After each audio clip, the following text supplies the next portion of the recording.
एक सुंदर कविता. वेळ नाही असं म्हणणाऱ्या प्रत्येकासाठी.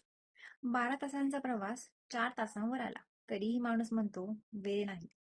12 माणसाचं कुटुंब 2 माणसांवर आलं, तरीही माणूस म्हणतो वेळ नाही.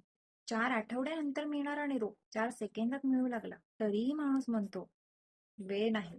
कधी दूरच्या माणसाला पाहण्यासाठी 6 6 महिने लागायचे. आता एका व्हिडिओ कॉलवर त्याच माणसाला पाहू शकतो, तरीही माणूस म्हणतो वेळ नाही. घरात खाली वर करताना लागणारा वेळ, श्रम लिफ्टच्या माध्यमातून काही सेकंदात झाला, तरीही माणूस म्हणतो वेळ नाही. कधी काळी काही आठवडे लागणाऱ्या आरोग्य तपासण्या आता काही तासातच होऊ लागल्या, तरीही माणूस म्हणतो वेळ नाही. ऍक्टिव्हा चालवताना एका हातात हँडल आणि दुसऱ्या हातात मोबाईल, कारण थांबून बोलायला वेळ नाही.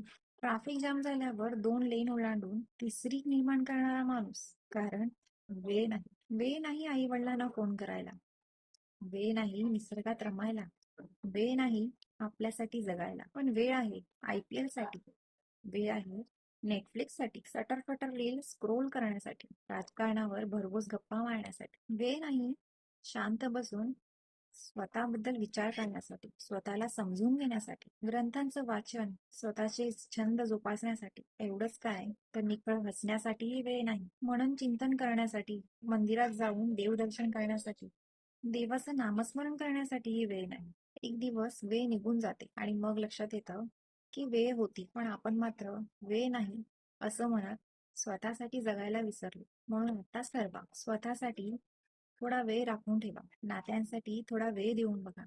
मनासाठी, शांतीसाठी, जीवनाच्या गाभ्यासाठी थोडा वेळ नक्की द्या. कारण वेळ नाही हे सत्य नाही, हे फक्त एक कारण आहे.